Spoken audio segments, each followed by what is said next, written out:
Hello students. तो आज से हम अपनी एक नई सीरीज़ स्टार्ट करने जा रहे हैं जो कि क्लास 10th के मैथ्स के ऊपर है। इसमें हम फर्स्ट से लेकर लास्ट तक अपने सारे चैप्टर्स को क्लियर करेंगे। हमारा फर्स्ट चैप्टर है रियल नंबर्स। तो हम स्टार्ट करते हैं। जब हम रियल नंबर्स की बात कर रहे हैं तो हमें ये जानना बहुत ज़रूरी है कि हमारे रियल नंबर्स क्या होते हैं। Real numbers are the numbers that include both rational and irrational numbers. तो रियल नंबर्स जो हमारे हैं वो हमारे रैशनल और इरेशनल दोनों नंबरों को अपने पे इंक्लूड करके चलते हैं। अब हम बात करेंगे रैशनल और इरेशनल नंबर्स की। तो हम देखेंगे कि हमारे रैशनल नंबर क्या होते हैं और इरेशनल नंबर क्या होते हैं। तो रैशनल नंबर वो नंबर होते हैं जिन्हें हम पी अपॉन क्यू की फॉर्म में एक्सप्रेस कर सकते हैं। अब पी अपॉन क्यू की फॉर्म में एक्सप्रेस कर सकते हैं तो इसका क्या मतलब है। जब हम पी अपॉन क्यू की फॉर्म में एक्सप्रेस करते हैं तो where P and Q both are integers and Q does not equal to zero. Q कभी भी ज़ीरो नहीं हो सकता और पी और क्यू जो दोनों है वो इंटीजर्स होंगे। तो अब पी अपॉन क्यू की फॉर्म में लिखने का मतलब है जैसे हम 1/2 लिखते हैं, 3/2, 5/7, 7/6। ये सभी जो हमारे रैशनल नंबर हैं। अब हम इन्हें देखेंगे कैसे कैसे हम पहचानेंगे कि रैशनल नंबर है। कि हमने देखा P upon Q, P upon Q, P upon Q, P upon Q, ये सारे जो है नंबर वो हमारे इंटीजर्स हैं और किसी के भी डिनोमिनेटर में जो है क्यू जो है वो ज़ीरो नहीं है। तो ये हमारे सारे रैशनल नंबर्स हो गए। तो इस तरीके से हमने देखा कि रैशनल नंबर्स क्या होते हैं जिन्हें हम पी अपॉन क्यू के फॉर्म में एक्सप्रेस कर सकते हैं और क्यू जहाँ ज़ीरो के इक्वल नहीं होता और पी और क्यू दोनों इंटीजर्स होते हैं। अब हमने रैशनल नंबर्स तो देख लिया। अब इरेशनल नंबर्स क्या होते हैं। इरेशनल नंबर्स वो नंबर्स होते हैं जिसमें हम नंबर्स को पी अपॉन क्यू की फॉर्म में एक्सप्रेस नहीं कर सकते हैं, जहाँ Q does not equal to zero and P and Q both are integers होने चाहिए थे। ठीक है। रैशनल नंबर्स को तो हम पी अपॉन क्यू के फॉर्म में एक्सप्रेस करते हैं और इरेशनल नंबर को हम पी अपॉन क्यू की फॉर्म में नहीं लिख सकते हैं। जैसे √2, √3, √7, √5, ये सब जो है इरेशनल नंबर है। अब आप कहेंगे कि ये इरेशनल नंबर कैसे हुए। इन्हें भी तो हम 2/1, √3/1 ऐसे करके हम पी अपॉन क्यू की फॉर्म में लिख सकते हैं। हाँ, हम इन्हें ऐसे तो लिख सकते हैं, लेकिन इसमें एक कंडीशंस थी।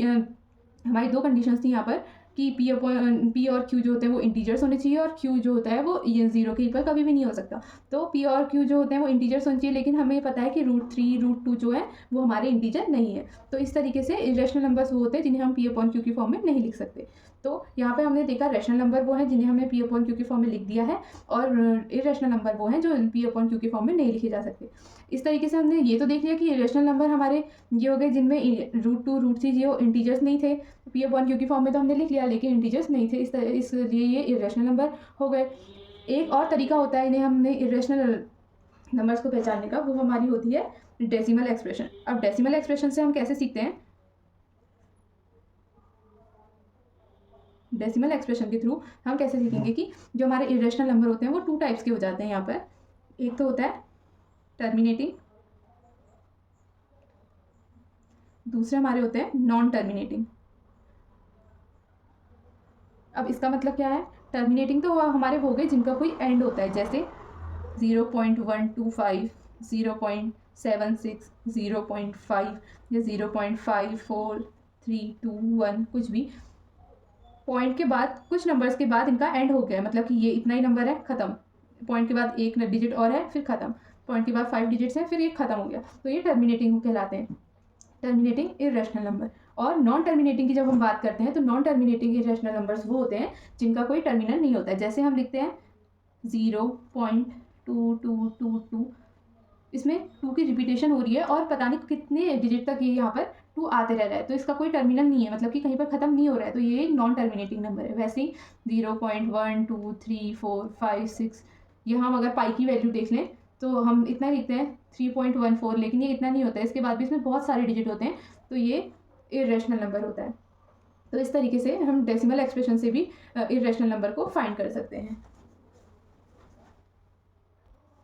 इस तरीके से हमने देखा कि टर्मिनेटिंग और नॉन टर्मिनेटिंग डेसिमल एक्सप्रेशन में जिनमें एक टर्मिनल होगा वो नंबर कहलाएंगे हमारे टर्मिनेटिंग, और जो बहुत आगे तक रिपीट होते रहेंगे जिनका कोई एक टर्मिनल ही नहीं है, जिनका कोई एक एंड नहीं है, वो हमारे नॉन टर्मिनेटिंग इरेशनल नंबर्स कहलाते हैं। तो इस तरीके से हमने रैशनल और इरेशनल नंबर को एक्सप्रेस किया है कि जो पी अपॉन क्यू की फॉर्म में लिखे जा सकते हैं वो हमारे रैशनल नंबर कहलाएंगे और जो हम पी अपॉन क्यू की फॉर्म में नहीं लिख सकते वो हमारे इरेशनल नंबर कहलाएंगे। अब इरेशनल नंबर के भी हमारे दो पार्ट थे, एक टर्मिनेटिंग और एक नॉन टर्मिनेटिंग। तो टर्मिनेटिंग क्या था, जिनका कोई एक टर्मिनल है, मतलब कि जिनका कोई एक एंड है, वो हमारे कहलाते हैं टर्मिनेटिंग इरेशनल नंबर्स, और जिनका हमारा कोई टर्मिनल नहीं है, जो कि मतलब आगे को चलते रह रहे हैं, वो हमारे नॉन टर्मिनेटिंग इरेशनल नंबर्स कहलाते हैं। तो अब हमने अपने रियल नंबर्स की बात कर ली है, जो कि इरेशनल नंबर्स से मिलके बने होते हैं, और हमने समझ लिया है कि रैशनल नंबर्स और इरेशनल नंबर्स क्या होते हैं। तो अब हम आगे देखेंगे कि अगला हमारा टॉपिक है HCF एंड LCM।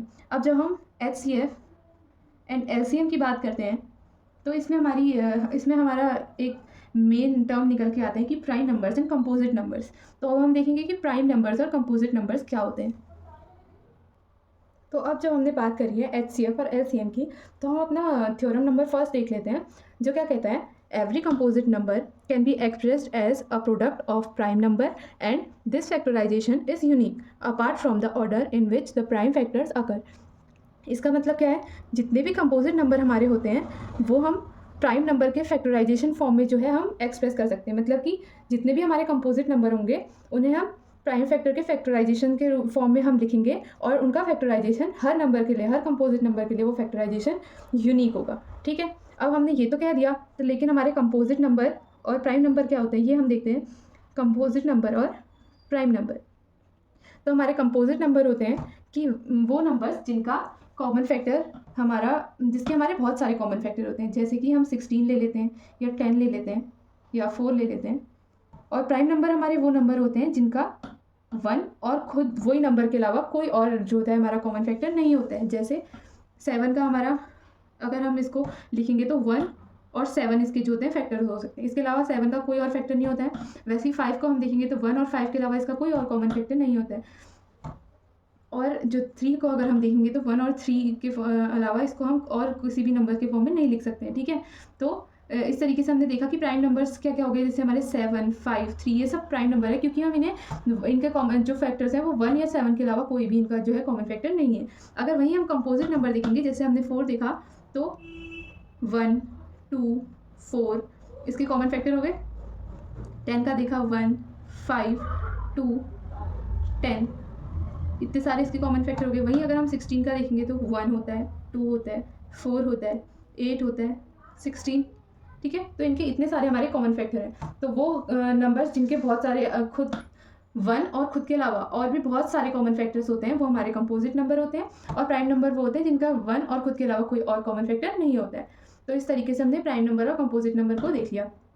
तो अब हमें यहाँ पर क्या दिया था कि जो कंपोजिट नंबर होता है उन्हें हम प्राइम नंबर के प्रोडक्ट के फॉर्म में एक्सप्रेस कर सकते हैं, और हर एक कंपोजिट नंबर के लिए जो ये फैक्टराइजेशन होता है वो यूनिक होता है। ये किस तरीके से होता है, जैसे अगर हम 6 ले लेते हैं तो 6 के लिए क्या होगा, 2 × 3 होगा।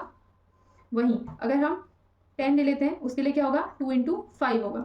इनका जो फैक्टराइजेशन है, ये जो हम प्राइम नंबर्स के प्रोडक्ट के फॉर्म में इन्हें हम लिख रहे हैं, तो ये जो फैक्टराइजेशन हम कर रहे हैं ये सबके लिए एक यूनिक होता है। तो ये इस थ्योरम में बताया है कि every composite number can be expressed as a product of prime numbers.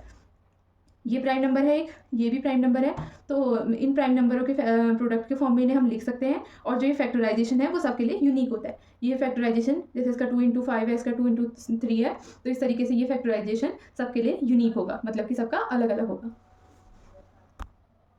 तो अब हमने ये सीख लिया कि हमारे प्राइम नंबर्स और कंपोजिट नंबर क्या होते हैं, और कंपोजिट नंबर को हम प्राइम नंबर्स के प्रोडक्ट के फॉर्म में लिखते हैं। तो इसी सीरीज़ में अब हम आगे देखते हैं कि हमें क्या सीखना था। हमारा मेन पॉइंट था सीखने के लिए कि HCF और LCM। अब HCF का मतलब क्या होता है, हाईएस्ट कॉमन फैक्टर, और LCM का फुल फॉर्म होता है लीस्ट कॉमन मल्टीपल। ठीक हो गया, तो हाईएस्ट कॉमन फैक्टर और लीस्ट कॉमन मल्टीपल। तो अब हम देखते हैं HCF। तो जैसे हम देख लेते हैं 6 और 20 के लिए, तो हमारे बुक में HCF और LCM निकालने के लिए एक ही मेथड है, जो है प्राइम फैक्टराइजेशन मेथड, जो कि अभी हमने सीखी कि कंपोजिट नंबर को उनके प्राइम फैक्टर्स के मल्टीपल के फॉर्म में लिखते हैं। तो उसी फॉर्म को आगे देखते हुए हम इनके HCF और LCM निकालना सीखेंगे।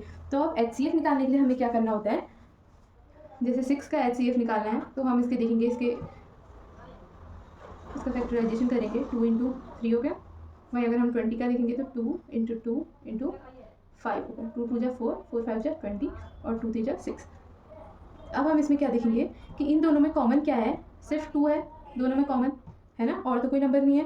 तो इस तरीके से HCF ऑफ 6 एंड 20 क्या हो जाएगा हमारा, 2 हो जाएगा। ठीक है, कितना ईजी था ना। हमने इनके प्राइम नंबर्स के फॉर्म में, प्रोडक्ट के फॉर्म में लिखा और देखा कि दोनों में कॉमन क्या है, उसको हमने निकाल लिया, तो वही हमारा जो हो गया इसका HCF हो गया। वहीं अगर हम इनका LCM निकालना सीखते हैं तो LCM क्या होता है, 6 और 20, इनका फैक्टराइजेशन करते हैं हम, 2 इंटू 3, 2 इंटू 2 इंटू 5। अब हम ये देखते हैं कि इनमें क्या क्या डिजिट्स हमारी यूज़ हुई हैं, इनकी जो हमने फैक्टराइजेशन किया है उसमें। तो उसमें उसके लिए LCM ऑफ 6 एंड 20, तो LCM ऑफ 6 एंड 20 हमारा क्या हो जाएगा, इसमें हम देखेंगे एक तो क्या नंबर हमारा आया है 2, और देखेंगे कि हाईएस्ट पावर में 2 कहाँ है, इसमें 2 टाइम्स है, तो मतलब कि 2 की पावर 2 हो गया। फिर एक नंबर हमारा यूज़ हुआ है 3, इसकी हाईएस्ट पावर दोनों में देखेंगे क्या है, 3 है, तो इंटू 3 की पावर 1। और फिर हम देखेंगे एक डिजिट आई हमारी 5, तो उसकी हाईएस्ट पावर क्या है, 1, तो इन्हें मल्टीप्लाई करेंगे, 2 की पावर 2 मतलब 4, 3 इंटू 5, 5 4 जा 20 और 3 60। तो इस तरीके से LCM ऑफ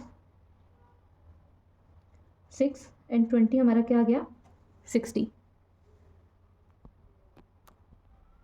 अब हमें एक और चीज़ देखनी है, यहाँ पर हमने निकाल दिया इसका HCF, हमने निकाल दिया 6 और 20 का, और हमने निकाल दिया LCM of 6 and 20।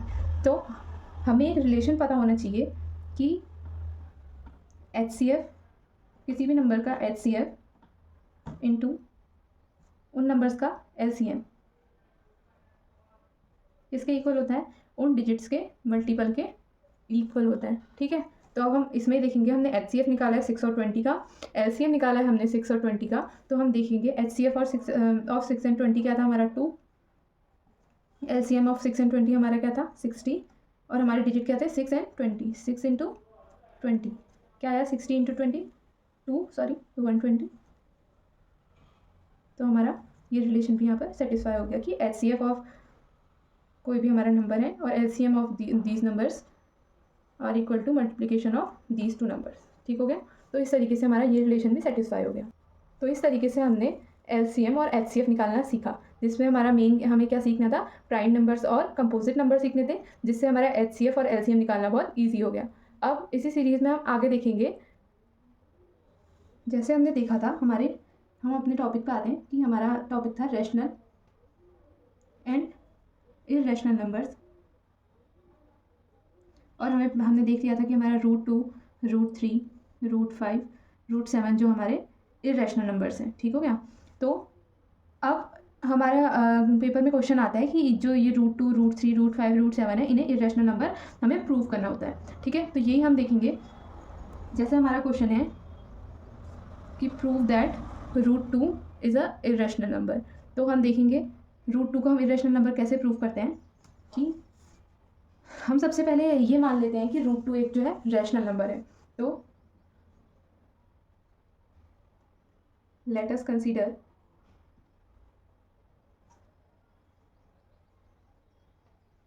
√2 is rational.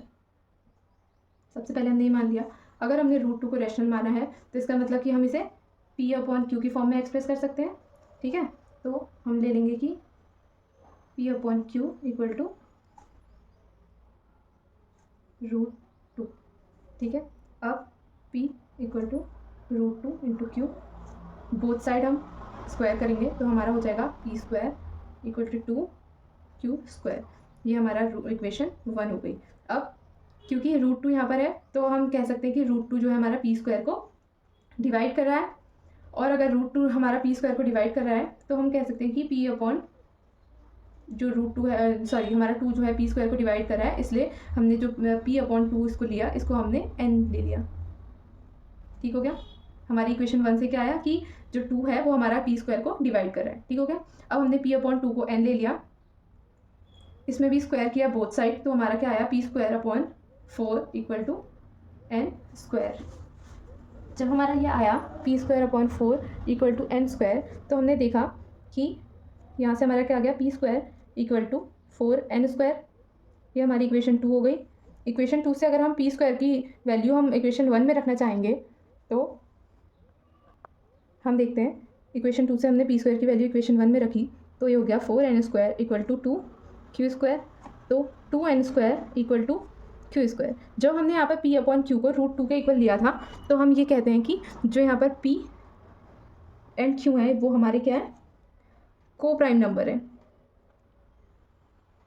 अब को प्राइम नंबर्स क्या होते हैं, जिनमें 1 के अलावा और कोई भी कॉमन फैक्टर नहीं होता है। जैसे हम ले रहे हैं 2 and 3, 2 and 3 हमने ले लिया तो 2 का क्या होता है 1 × 2 अगर हम ले लेंगे, और इसका 1 × 3, इनमें कॉमन 1 के अलावा और कोई कॉमन चीज़ है नहीं है ना, तो जो 2 और 3 है वो हमारे को प्राइम नंबर्स हैं। वैसे ही जब हमने यहाँ पर प्राइम नंबर्स हमने इसको रैशनल नंबर माना था √2 को, और हमने इसे p अपॉन q की फॉर्म में एक्सप्रेस किया था, तो हमने यहाँ पर लिखना है कि p एंड q जो है वो हमारे को प्राइम नंबर्स हैं। अब जब हमने यहाँ पर p² की वैल्यू रखी तो हमने यहाँ पर देखा जो ये 2 है वो q² को भी डिवाइड कर रहा है, q² को डिवाइड कर रहा है, तो इसका मतलब ये q को भी डिवाइड करेगा।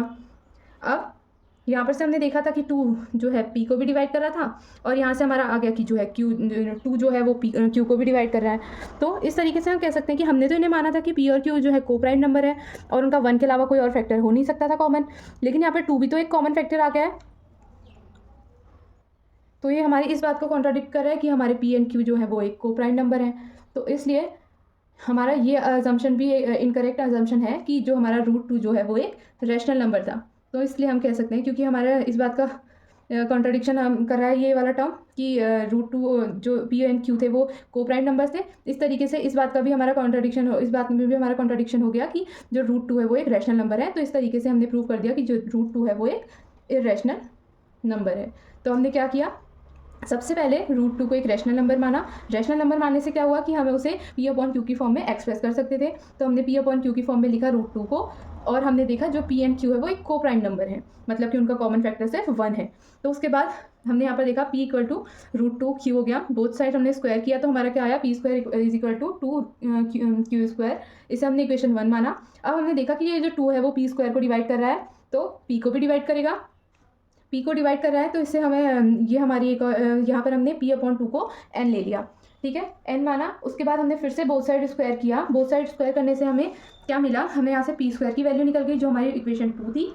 इससे इक्वेशन 2 से हमने p² की वैल्यू को इक्वेशन 1 में रखा। इक्वेशन 1 में रखने से हमारा क्या हुआ, 4n² is equal to 2q² हो गया, जिससे हमें यहाँ पर से क्या पता चला कि जो 2 है वो q² को भी डिवाइड कर रहा है, इसका मतलब जो 2 है वो q को भी डिवाइड करेगा। यहाँ से हमें पता चला था कि हमारा 2 जो है p को डिवाइड कर रहा है, यहाँ से हमें पता चला कि 2 जो है हमारा q को भी डिवाइड कर रहा है। तो इस तरीके से p और q का एक और कॉमन फैक्टर आ गया जो कि 2 था। तो इससे इस बात ये हमारा इस बात में कॉन्ट्राडिक्शन हो गया कि p और q जो है हमारे को प्राइम नंबर हैं, इसलिए हमारा ये अजम्पशन भी इनकरेक्ट हो गया कि जो हमारा √2 है वो एक रैशनल नंबर है। इस तरीके से हमने प्रूव किया कि √2 हमारा इररेशनल नंबर है। तो इस तरह के हमारे सारे क्वेश्चन हम इसी तरीके से कर लेंगे जिनमें हमें √2 √3 को हमें इररेशनल नंबर प्रूव करना होता है। तो हमने आज क्या क्या देखा, हमने सबसे पहले देखा कि रियल नंबर्स क्या क्या होते हैं। रियल नंबर्स हमारे इरेशनल नंबर और रैशनल नंबर को इंक्लूड करके बनते हैं। उसके बाद हमने देखा कि रैशनल और इरेशनल नंबर्स क्या क्या होते हैं। उसके बाद हमने देखा प्राइम नंबर और कंपोजिट नंबर्स क्या क्या होते हैं। प्राइम नंबर्स और कंपोजिट नंबर्स के थ्रू हमने HCF और LCM निकालना देखा।